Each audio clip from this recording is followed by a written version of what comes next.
Jackie, founder of Dove Pediatrics, mom of 3, and your prayerful pediatrician. And today I want to talk to you real quick about something that we are seeing going on around us where I am. It is springtime, which means everything is in bloom. I'm seeing the trees bloom, and I'm also seeing these little pockets of pollen on all of the trees that, of course, makes its way onto our cars, onto the sidewalks, onto the grass, onto the houses. It coats everything in this annoying layer of yellow, and it is causing all the symptoms that I am seeing in clinic right now. So I don't know where you are around the world or what time of year you're watching this, but right now, when I'm recording this, it is springtime in the eastern US, and we are being bombarded with pollen.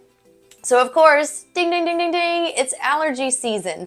So I want to give you a few pointers today to help us get through this allergy season, know what you're dealing with, and hopefully be able to keep you healthy through it. If your body is busy with inflammation from all of the allergies or just all of the allergens in the air and in the environment, you are more likely and more susceptible to get an illness on top of that because your body is busy fighting off and trying to clear something that is annoying it. So I want to first talk about pollen. Just plain pollen.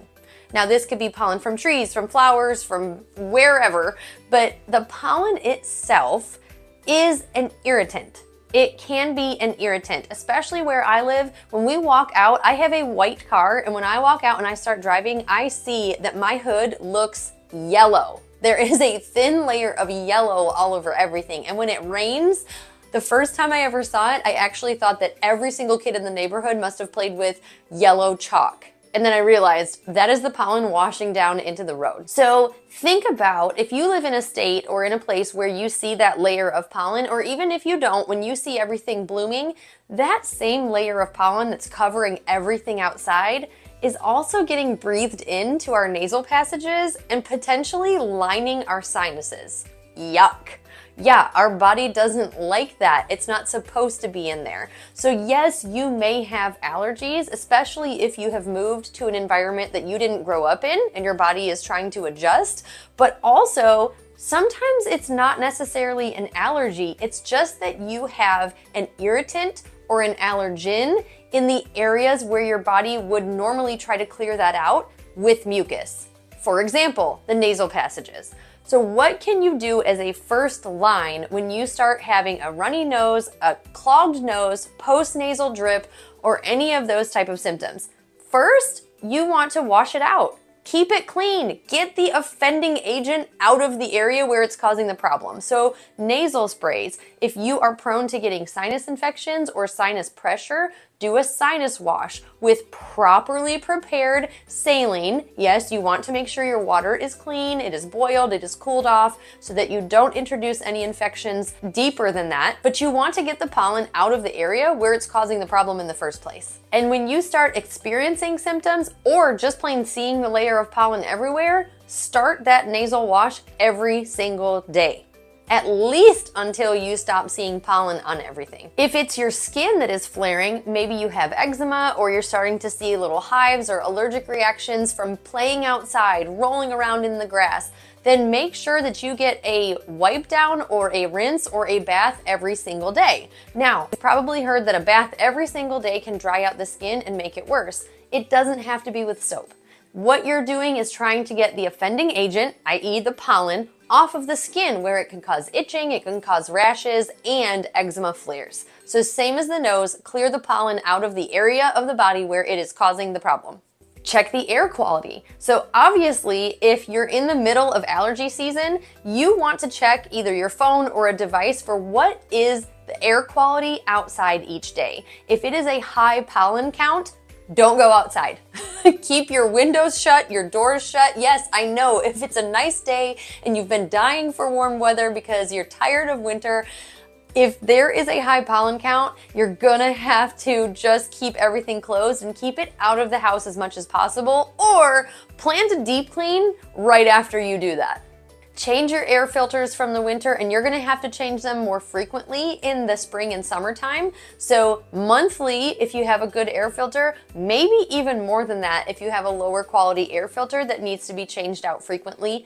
Use HEPA filters. If you do have an air filtration system in your house, keep them on. Keep their filters clean and changed as often as you are supposed to. And try to keep that pollen from settling in the house where it's going to be breathed in and then cause irritation in the trachea, in the lungs, especially for people with asthma that might be allergy or allergen induced. And of course, vacuum frequently and dust frequently during the spring season when all of this pollen is everywhere. Now that's just your baseline. That's just the pollen itself. You might not have an allergic reaction to it, but that's just your body's reaction to having an irritant on and in the body. What if you have an allergy to it? What signs would you see? You might see sneezing. Of course, you might still see runny nose, coughing, post-nasal drip. You might see itchy eyes, red eyes, watery eyes, in addition to just plain mucus, cough, or itching on the skin. You might also see hives. So if you're seeing all of these extra symptoms in addition to just plain congestion, cough, and an irritant in the nasal passages, I like to start naturally. As a certified clinical homeopath, I recommend my patients start with Allergy Calm Kids, which comes in either a melt-away tablet or in pellets that melt easily under the tongue. These are a blend of multiple homeopathics that are shown to help decrease allergy symptoms. They're safe, they're natural, and they are the perfect starting point if you have a child or an adult with symptoms of allergy: sneezing, coughing, postnasal drip, watery eyes, itchy eyes, red eyes. They also make an adult version just called Allergy Calm without the kids. If you are an adult, this is not for children, but if you are an adult that tends to get sinus infections easily, so it starts off with congestion, mucus, cough, sneezing, but very, very quickly gets to sinus pressure and pain. So pressure in the cheekbones, pressure in the frontal sinuses, which is up in the forehead, or headaches, sinus headache, I recommend Sinus Calm. This has other homeopathics that help relieve the pressure and the inflammation throughout the sinuses to help keep you from developing a sinus infection, decrease mucus production, and help relieve some of those symptoms. Now, if you or your child just has one or two of those symptoms, you can also use homeopathic pellets to target exactly what your symptom is. For example, if you have frequent eye irritation, discharge, redness, and itching, the homeopathic medicine Euphrasia is a perfect fit for that. If your child has clear runny nose, clear watery eyes, and is sneezing a bit, you can use Allium cepa for those symptoms. Fun fact, did you know that Allium cepa actually comes from the peel of an onion? And the same symptoms that it causes when your eyes water and your nose waters, it can relieve when it is in a homeopathic dilution. That is one of my favorite homeopathics because it just shows you how natural these products are. If you specifically know that you have a ragweed allergy, you can use homeopathic ambrosia.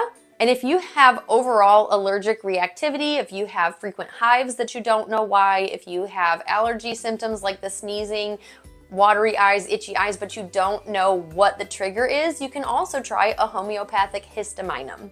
All of these are available over the counter, or you can contact your local homeopath for dosing instructions. And if you've done all of these baseline things, you've cleared out the sinuses, you've cleared off the skin, and you're still suffering from allergy symptoms, it's time to talk to your doctor about starting an allergy medication, decreasing inflammation, talk about what things you can do in your diet to help decrease your flare of allergic symptoms. I promised I was going to keep it short and sweet today, so that is the beginning of allergy season in a nutshell. Keep those noses clear, keep that pollen away from you, and I pray that you are able to enjoy some of the warmer weather without any of these nasty allergy symptoms. Don't forget, if you have not picked up my Faith-Filled Family Health Guide, it has tips like these, tips on nutrition, tips on sleep, tips on building faith in your children and in your family.